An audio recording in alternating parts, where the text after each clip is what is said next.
Ongietorriak Larrotxeners gure After Effects ikastaroaren 9. ikasgai honetara. Gaurkoan maskarak landuko ditugu. Dagoeneko konposaketa sortu dugu, arrastratzen dugun, importatu dugun materiala eta has gaitezke lanean. Kasu honetan hartu dugu segurtasun edo trafiko kamera baten media bat. Eta kasu honetan egin nahi duguna, morroi hau pantailatik kentzea da. Eta horretarako, maskaraz baliatuko gara. Zehaztasun gehiagorekin lan egin ahal izateko, gerturatuko dugu bisorea, eta luma duen botoi horren gainean sakatuz, has gaitezke maskara egiten. Kasu honetan inguratuko dugu pertsonaia forma itxi bat sortuz.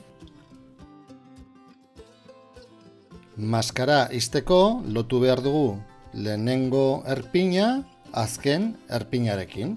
Eta horrela ixten zaigunean, barruan daukagun irudia erakutsiko digu bakarrik. Maskarak egiten jarraitzeko, komeni zaigu irudi osoa ikustea. Horretarako, hemen, maskaren moduetan, none edo ezerrez egiteko esango diogu. Horrela, maskarak ez du ezer egingo, baino kontornoa bai ikusi dezakegula. Oso garrantzitsua da lehenengo keyframea sartzea.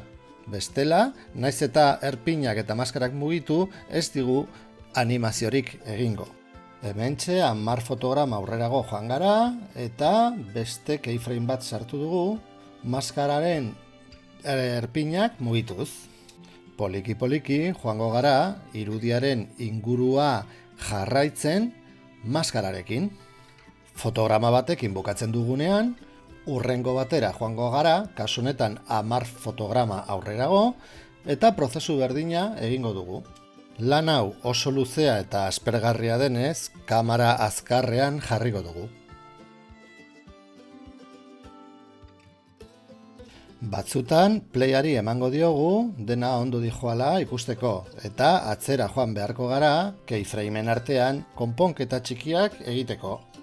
Hemen motozikleta bat pasatzen da gure pertsonaiaren aurretik, baino ez diogu kasurik egingo momentuz. Gero ikusiko dugu, honekin zer egin. Gu jarraituko dugu gure maskararekin pertsonaiaren ingurua sortzen.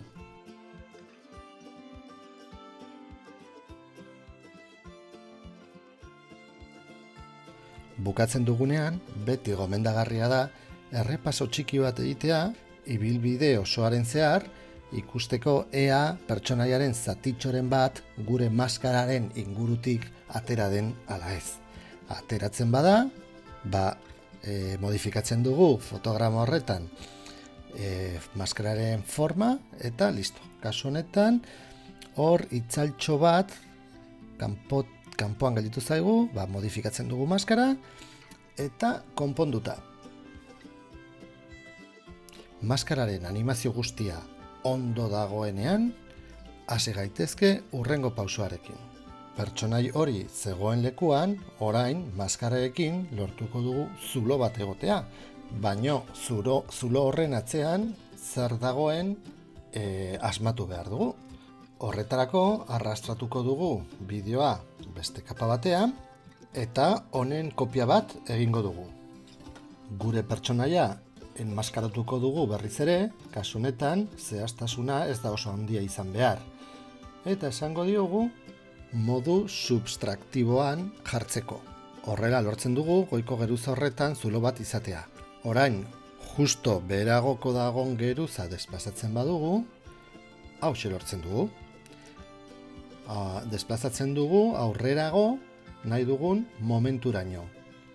Eta horrela, lortzen dugu momentu bat izatea nun gure pertsonaia ikustezina da.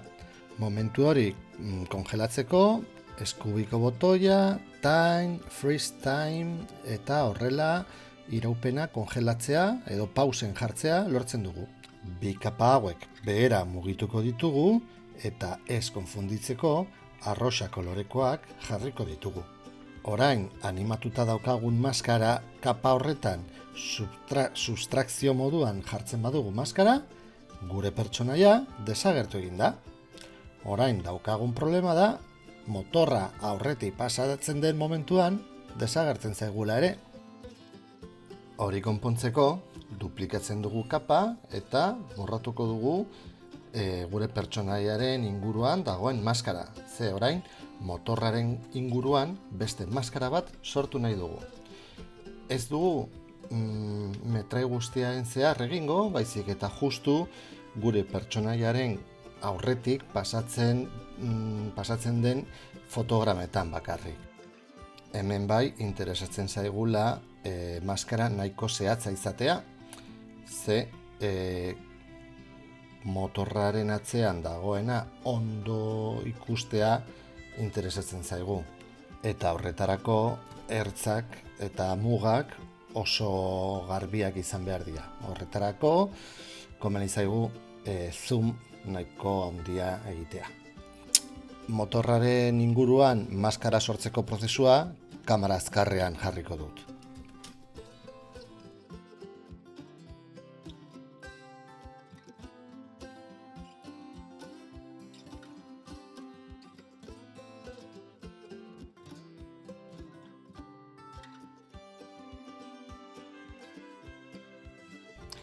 Eta listo! Motoristaren inguruan badaukagu maskara, orain gure ibiltariaren geruzan subtraktibo moduan jartzen badugu maskara, eta txan, listo! Lortu dugu, badaukagu nahi genuena, plano osorik, baino gure pertsonairik gabe. Oraindik azken momentuko ikuituak egiteko aukera daukagu, bai ekspansioarekin, hau da maskararen kanpoaldean pixel batzuk handitzeko edo barrukaldean txikitzeko aukera ematen digun tresna da, eta feather edo kalar difuminatzeko maskararen ertzak. Horrekin gehiago integratu dezakegu enmaskaratu dugun zatia. Teknika hau erabiliz, horrelako efektuak lortu daitezke. Adibidez, bideo hau egin ahal izateko, gaur ikusi dugun antzeko teknika erabili da.